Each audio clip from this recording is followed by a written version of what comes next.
Everyone's in the 30s for the most part. There will be patchy frost. May 18th is a day that Jim Bittner remembers all too clearly. May 18th was a very scary morning. He's a partner at Bittner Singer Farms, a fruit tree business in Appleton that grows apples for wholesale.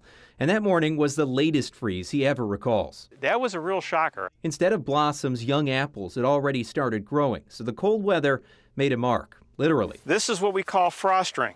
When the cells of a young apple freeze, it creates a scar as it grows, Bittner explained.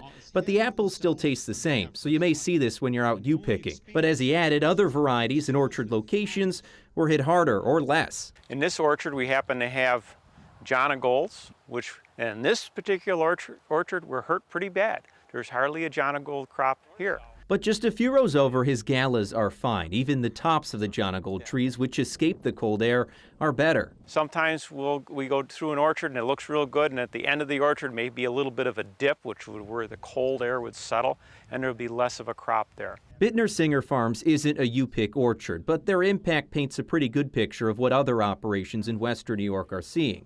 The best advice Bittner had for people looking to U-pick this season is to call ahead or check out your local orchard online to see how they may have been impacted, because every farm is dealing with this a little differently. There are farms that have 100% of a crop, and there are farms that are short of certain varieties. Case in point, Lynn Oaken Farms is now open daily for U-pick, but as their voicemail states, they too were impacted by the freeze. This means that there will be reduced picking available on varieties like Gala, 20-ounce, John O'Mac, and Brayburn, and no picking at all of Honeycrisp. So here's the heads up for your U-pick expectations, but according to Bittner, it's not a wipeout crop. There are apples out there. New York State's still going to pick a lot of apples.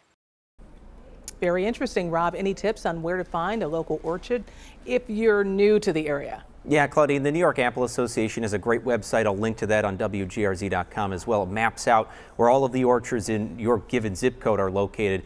Call ahead again. You can see that different apple varieties are available. And remember, not all apple varieties are ready at the same time. They ripen at different points of the year. And I can't stress enough, if you do see those frost rings on the apple or some pitting or different beauty marks, you could say, the apple still tastes exactly the same, just it's a little different looking.